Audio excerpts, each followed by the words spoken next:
जय भीम. एका महत्त्वाच्या विषयावर बोलायचं मला आज धाडस करावं असं वाटतं. महाराष्ट्रात आणि भारतात सुद्धा आंबेडकरी विचार, आंबेडकरी लोक, आंबेडकरी गट, आंबेडकरी पक्ष या पद्धतीचं खूप विस्तारीकरण होत आहे. पण आंबेडकरी पक्षाचा प्रभाव लोकांवर आहे का? लोकांनी निवडून दिलेल्या आमदारांवर आहे का? लोकप्रतिनिधींवर आहे का? खासदारांवर आहे का? ज्या पक्षाशी हे समझोता करतात त्या पक्षाशी त्यांचा प्रभाव आहे का? मग हे आंबेडकरी विचाराचे लोक हे करतात काय? बाबासाहेब आंबेडकरांच्या नावाने आता 14 एप्रिलला फार मोठी जयंती आपण साजरी करणार. निवडणुका आहेत, त्याच्यामुळे निवडणुकीचं वातावरण बघता कोणत्या आंबेडकरी पक्षाचा प्रभाव गट म्हणून आपल्याला कोणी भाव देत आहे का, सन्मान करत आहे का, हा विचार करण्याची गरज आहे. ज्याला आपण आंबेडकरी विचार, आंबेडकरी लोक, आंबेडकरी समाज जसं म्हणतो, त्या आंबेडकरी समाजाचं या देशाच्या सत्तेमध्ये काय योगदान आहे हा विचार केला पाहिजे. आतापर्यंतचं चित्र असं आहे की आंबेडकरी समाजाच्या नावाने, डॉक्टर बाबासाहेब आंबेडकरांच्या विचाराच्या नावाने किंवा भारतीय संविधानामध्ये रिझर्वेशनचं प्रावधान केलेलं आहे त्याच्या आधारावर आंबेडकरी गट तयार होतो, आंबेडकरी समाज तयार होतो. पण तो स्वतंत्रपणे, आत्तापर्यंतचा इतिहास आहे, तो स्वतंत्रपणे निवडून आलाच नाही. एकही उमेदवार स्वतंत्रपणे आंबेडकरी विचारांचा म्हणून निवडून आला नाही. मग तुमचा आंबेडकरी गटाचा प्रभाव कसा राहील हा विचार करण्याची गरज आहे. दुसरी महत्त्वाची गोष्ट अशी आहे की जे पक्ष आंबेडकरी विचाराचे म्हणून निवडून जातात, त्यांचे प्रतिनिधी निवडून जातात, ते ज्या पक्षाच्या वतीने, संगनमताने, युतीने निवडून जातात, ते पक्ष यांना काय करतात? सन्मान देतात, स्वाभिमानाने राहतात, किंवा संविधानाने दिलेल्या लोकप्रतिनिधीचं कर्तव्य यांना पार पाडता येतं हा विचार करण्याची गरज आहे.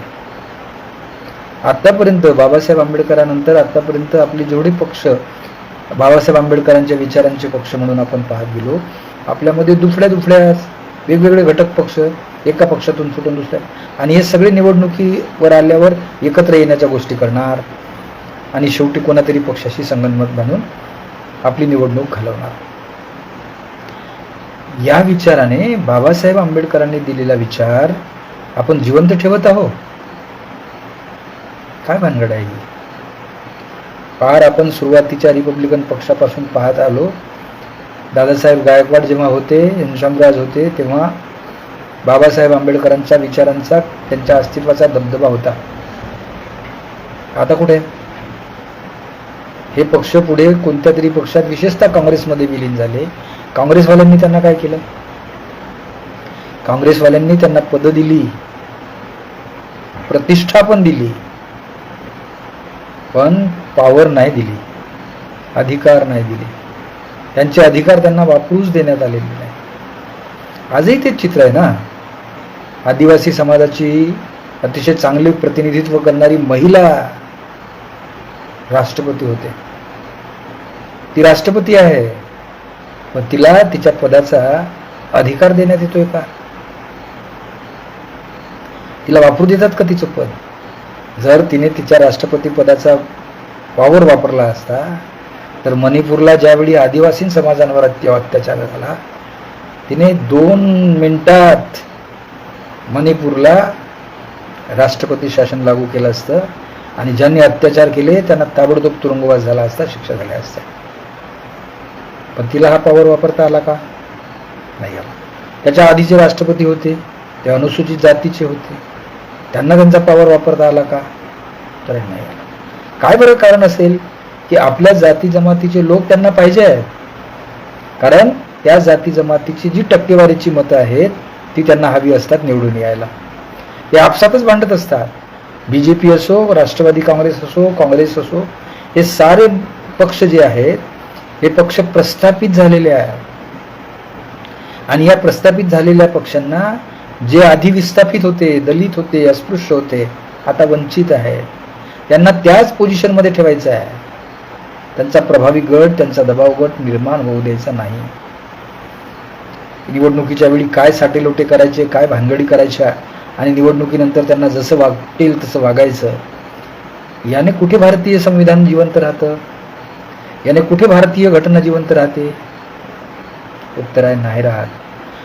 त्याचा परिणाम असा झाला की तुमचे रिझर्वेशनचे प्रतिनिधी असतात, लोकप्रतिनिधी असतात, ते सुद्धा निदान रिझर्वेशन सुद्धा वाचवू शकत नाहीत.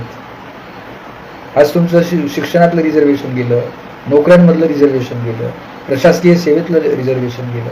रिझर्वेशन हा शब्द राहिला कुठं? आणि ते रिझर्वेशन तुम्हाला मिळत आहे म्हणून इतर लोकांना रिझर्वेशन हवंय म्हणून त्यांची आंदोलनं होतात. ते आमची आंदोलनं संसदेपर्यंत जातात, त्यांची आंदोलनं न्यायालयापर्यंत जातात. काय होतं त्या आंदोलनाचं? काय झालं त्याचं? गुज्जरांचं आंदोलन झालं, त्यांचं काय झालं? पाटीदारांचं आंदोलन झालं, त्याचं काय झालं? मराठ्यांचं आंदोलन झालं, त्याचं काय झालं? काहीही झालं नाही. आणि शेवटी मग हे प्रस्थापित लोक जे सत्तेत बसलेले आहेत ते असं म्हणतात की याच्यापेक्षा रिझर्वेशन संपवून टाका ना. म्हणजे त्यांना रिझर्वेशन संपवायचं आहे. म्हणजे रिझर्वेशन संपवलं ही चांगली गोष्ट आहे, पण जाती संपवायला पाहिजे ना. जातीच्या आधारावरच रिझर्वेशन आहे, मग जाती का संपवल्या जात नाहीत? हा मोठा विश्वास. जाती संपवायच्या नाही आणि त्या जातीला दिलेल्या सवलती संपवायच्या, ही अतिशय चुकीची गोष्ट आहे, संविधान बाह्य गोष्ट आहे, लोकशाही विरोधी गोष्ट आहे. हे केव्हा आपल्या लक्षात येईल? बाबासाहेबांच्या वेळी बाबासाहेबांनी हे प्रामुख्याने आपल्याला सांगितलं होतं बघा. बाबासाहेब असं म्हणतात एका ठिकाणी आपल्या कार्यकर्त्यांना सांगतात की बघा, काँग्रेस हा प्रभावी पक्ष आहे, ते आपल्याला केव्हाही त्यांच्या पक्षात घेऊ शकतील, पण हे लक्षात ठेवा, काँग्रेस हे घरतं घर आहे. काँग्रेस हे जडतं घर आहे. आपण आपली झोपडी शाबूत ठेवली पाहिजे. आपल्या झोपडीत आपण शाबूत राहिलो पाहिजे. का? तर आपल्याला स्वाभिमान जपता आला पाहिजे, आपल्याला आपलं स्वावलंबन जपता आलं पाहिजे. आपण परावलंबी व्हायला नको. परावलंबी माणसं गुलाम होतात, ते गुलाम राहतात. ही गोष्ट आपल्या का लक्षात येत नाही? आतापर्यंत तेच काल झालं. सारे अनुसूचित जाती जमातीचे लोक रिझर्वेशनमुळे मोठ्या मोठ्या पदावर गेली, पण त्या पदाचे अधिकार त्यांना कुठे मिळाले? मिळालेच नाही. कारण त्या प्रवर्गातील त्या अनुसूचित जाती जमातीचे लोक यांचा प्रेशर ग्रुप, दबाव गट कुठे आहे? कुठेच नाही. बाबासाहेबांनंतर ही परिस्थिती अतिशय हलाखीची होत गेली. आणि आत्ता कुठे? त्यांचेच नातू ॲडव्होकेट बाळासाहेब आंबेडकर, प्रकाश आंबेडकर असा प्रचंड दबाव गट तयार करतात. वंचित बहुजन आघाडीच्या रूपाने त्यांनी दबाव गट तयार केला. एखाद्या पक्षाला काही नसताना 40 लाख मते मिळणं ही काही साधी सोपी गोष्ट नाही आहे, लक्षात घेण्यासारखी गोष्ट आहे. आणि त्याच्यामुळे या प्रस्थापित पक्षांचे, या प्रस्थापित नेत्यांचे, या सरंजामदारांचे धाबे दणाणले आहे. ते बीजेपीला हरवायला सारे एकत्र येतात, महाविकास आघाडी करू म्हणतात, जेव्हा की बीजेपीने या देशाचा पूर्ण धुवाधान करून टाकला, सत्यानाश करून टाकला. खोटं गोष्टी बोलतात, हे केलं ते केलं, हा विकास केला ते केलं सारे, आणि प्रत्यक्षात काहीही त्याचा अर्थ नाही. विकास करणे म्हणजे रस्ते बांधणे, पूल बांधणे, याला विकास होता म्हणता येईल का? माणसं जगवणे, माणसाचं शरीर जगवणे, माणसाचं स्वावलंबन जगवणे, त्याला कार्यतत्पर करण्यासाठी संधी देणे, याला विकास म्हणतात. हा विकास कुठे आहे? आता तर जाहिरातीमध्ये येतात की मोदी साहेबांनी आपली अर्थव्यवस्था जगाच्या पाठीवर आता फार मोठी अर्थव्यवस्था केली आहे, आता ती $5 ट्रिलियन करायची आहे. बरोबर आहे ना? अर्थव्यवस्था केली, पैसा भरपूर आहे आपल्याकडे, पण तो आहे कोणाकडं? या 140 कोटी जनतेच्या खिशात पैसा कोणाजवळ आहे? 20, 22, 25 लोकांकडे सगळा पैसा द्यायचा आणि सांगायचं की अर्थव्यवस्था $1 ट्रिलियन झाली. हे कसं आहे? हा विचार कधी का आपल्या मनात येत नाही? आंबेडकरवादी आंबेडकरी विचाराचे लोक शिकलेले आहेत, पण त्यांना कधी माहीत नाही की बजेटमध्ये काय असतं. आता जी अंदाजपत्रकं मोदी सरकारच्या काळातून जी निघत आहे, या अंदाजपत्रकांचा कधी अभ्यास केलाय का? अंदाजपत्रक कशाला म्हणतात? ह्या योजना येतील, त्या योजना येतील, त्या योजना येतील, आम्ही असं करून दाखवू, तसं करून दाखवू. हे खर्चाची बाजू ते सांगतात, ही चांगली गोष्ट आहे, पण जमेची बाजू कुठे सांगतात? काही पैसा इथून जमा होणार आणि मग इतकं सुंदर विधान करतात, आम्ही तुटीचं अंदाजपत्रक काढलं. म्हणजे पैसे नाही आमच्याकडे, पण अंदाजपत्रक आहे. अरे पैसे नाही तुमच्याकडे, तर त्या अंदाजपत्रकातील हे काय कशाने करणार? याचा काय पॉइंट ऑफ व्ह्यू आहे की नाही तुमच्यामध्ये? तो दिसत नाही. आणि मग काय होतं? कर्ज वाढत जातं, परदेशी कर्ज अंगावर घेतलं जातं, आणि एवढ्या पद्धतीने घेतलं जातं की या देशातल्या सामान्य माणसांना काही कळतच नाही की आपल्या अंगावर किती कर्ज व्हायला. आपण ज्या देशात राहतो त्या देशावर असणारं कर्ज म्हणजे आपल्यावर असणारा कर्ज आहे ना. आणि यावेळी आंबेडकरी विचारांचे अर्थतज्ञ, अर्थशास्त्रज्ञ, प्राध्यापक, शिकलेले राजकारणी, लोकप्रतिनिधी, आमदार, खासदार यांना कसं कळत नाही? याच्यावर कोणी आवाज सुद्धा उठवत नाही. मी पाहिलंय अंदाजपत्रक जेव्हा सादर होते, लोक चर्चा करतात, एकाही आंबेडकरी विचाराच्या, एकाही अनुसूचित जाती जमातीच्या खासदाराने किंवा आमदाराने आपल्या हाऊसमध्ये प्रश्न विचारला अंदाजपत्रकाबद्दल असं दिसत नाही. सारे आपले हो हा आणि बाहेर आल्यावर काहीतरी म्हणायचं. कुठे लोकशाही आहे? आणि लोकशाही मजबूत करायसाठी बाबासाहेब आंबेडकर असं म्हणाले होते की जितका सत्ता पक्ष महत्वाचा असतो, तितकाच विरोधी पक्ष सुद्धा महत्वाचा असतो. नव्हे, किंबहुना विरोधी पक्ष सत्ताधारी पक्षापेक्षा अधिक महत्वाचा असतो. या विधानाचं काय केलं आपण? आहे का कुठे विरोधी पक्ष? विरोधी पक्ष सत्ताधाऱ्यांची जी व्यवस्था आहे तिच्यावर नियंत्रण ठेवणे, तिच्यावर लक्ष ठेवणे, तिला सूचना करणे, हे कुठे काम करतात?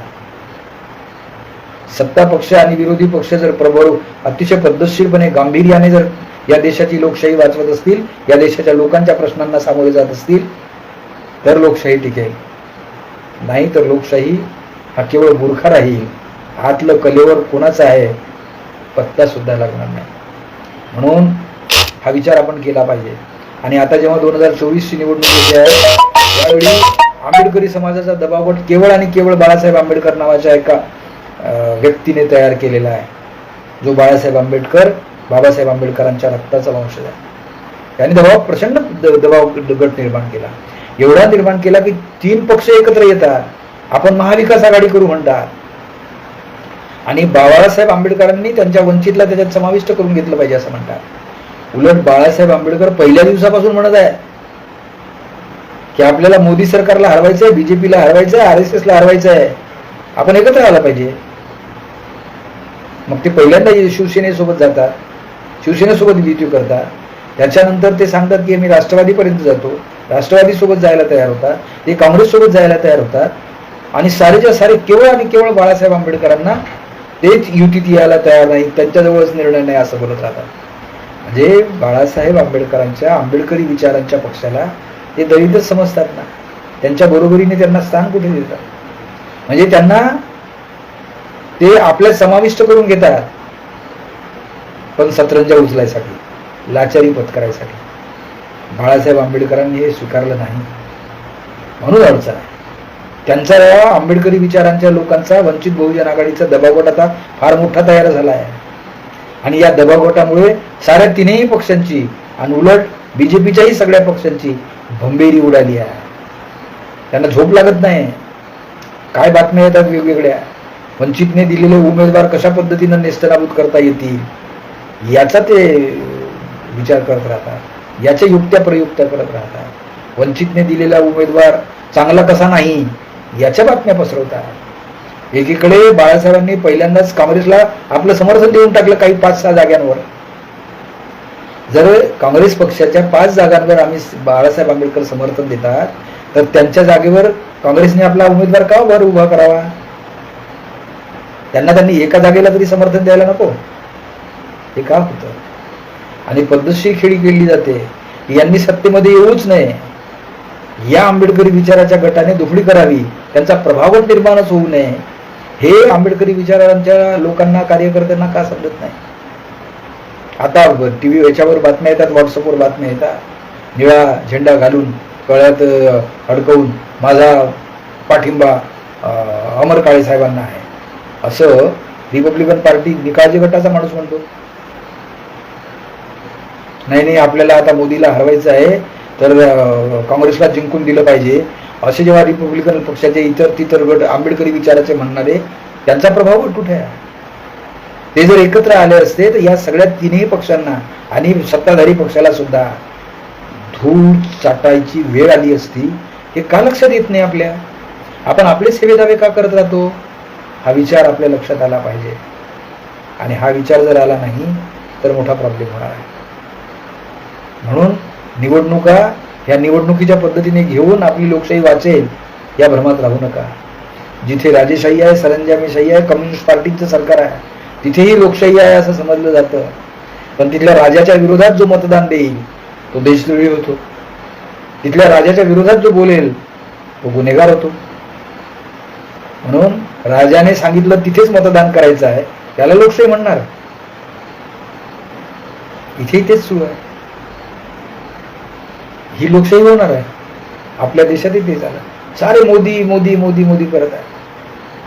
परवाच्या दिवशी तो वर्धेला ती एक सभा झाली आणि 4-5 पोरं नुसतं मोदी मोदी ओरडत होते. त्यांना विचारलं, बाबा तुला मोदीचं काय माहिती आहे? नाही, मोदी आहे तो मुमकिन आहे. अरे काय मुमकिन आहे? तुला काय तुझा प्रकार हे झाला सांग ना मला. तू धंदा करतोय ना, तुझ्या धंद्यात किती तुला 2 वर्षात किती प्रॉफिट मिळालंय? तुझं काही घर व्यवस्थित झालंय का? तुझ्या मुलाला तू चांगल्या शाळेत पाठवलंय का? त्या विषयाचं तो उत्तर देत नाही. आणि मग एक नवीन शब्द येते, अंधभक्त. अरे सारे जाणणारे व्हायचं आपण तर डोळस कोण व्हायचं? आंबेडकरी विचाराच्या लोकांनी अतिशय चांगल्या रीतीने डोळस व्हायला नको. त्यांनी आपला प्रभाव वाढला पाहिजे. ठीक आहे ना, सत्तेत नाही मिळत जायला, विरोधी पक्षात तरी बाबासाहेब आंबेडकरांनी विरोधी पक्षात राहून सुद्धा काम करायचं सांगितलं ना आपल्याला.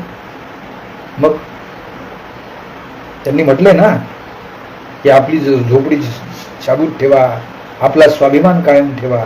कोणाचा स्वाभिमान आहे? ज्या बाबासाहेब आंबेडकरांच्या नामांतराच्या प्रश्नावर बाबासाहेबांचं नाव दिलं नाही म्हणून मोर्चा काढणारे, जेलमध्ये जाणारे लोक त्याच बीजेपीच्या उमेदवाराचा पाठिंबा घोषित करतात त्यांना. आणि तो फार चांगला माणूस आहे. माणसं चांगलीच असतात ना, पण त्या माणसाचं कर्तव्य कसं आहे, काम कसं आहे, कोणत्या अर्थाने ते करतायत? आपल्याला वर बाह्य दिसते की यांनी ही कामं केलेली आहे, पण आतून काय फुपाटा निघतो त्याचा कधी शोध घेतलाय? कधीच शोध नाही घेतला. बाळासाहेब आंबेडकर हा स्वाभिमानी नेता आहे. आता सध्या सगळ्या पक्षांच्या नेते, सगळ्यांची लिडरशिप अक्षरशः कमालीची दुर्बल झालेली आहे. काँग्रेसची असो, राष्ट्रवादीची असो, शिवसेनेची सुद्धा असो, दुर्बल झालेली आहे. भारताच्या इतर प्रांतातही ते तसंच चित्र दिसत आहे. बीएसपी एवढा कांशीरामने अतिशय चांगला पक्ष निर्माण केला. कांशीरामनंतर या पक्षाचं काय झालं?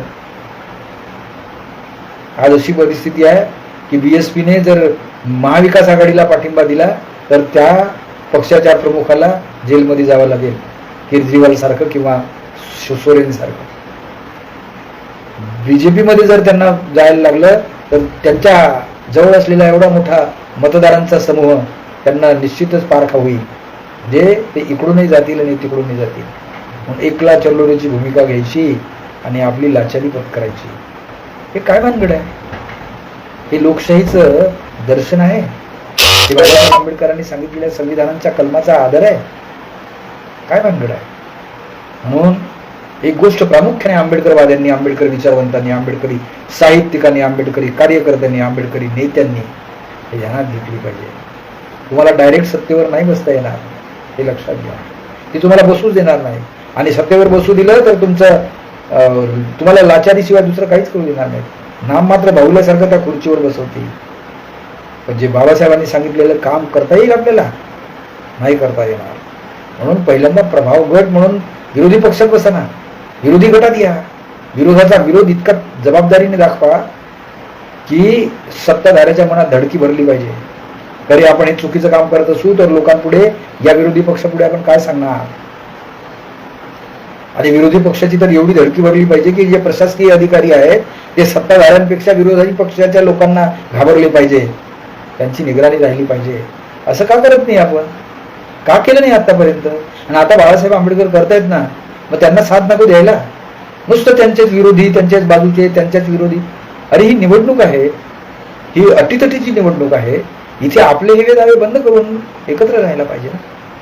ते न करता प्रत्येक गल्ली बोळात केवळ आंबेडकरांचा विद्वेष करायचा आणि आंबेडकरांचे जय जयकार करायचे, ही गोष्ट आपल्या आंबेडकरी विचारांच्या म्हणणाऱ्या लोकांना लाजिरवाणी नाही वाटत? ही लाजिरवाणी आहे.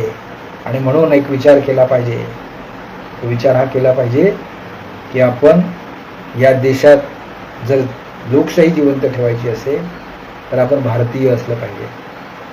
आणि भारतीय या शब्दाचा अर्थ जसं बाबासाहेब म्हणाले की मी प्रथम भारतीय आहे आणि नंतर सुद्धा भारतीय आहे. भारतीय या शब्दामध्ये जात नाही, धर्म नाही, पंथ नाही, उच्च नीच ही श्रेणी नाही, गरीब श्रीमंत हा भेदभाव नाही, स्त्री पुरुष ही विसंगती नाही.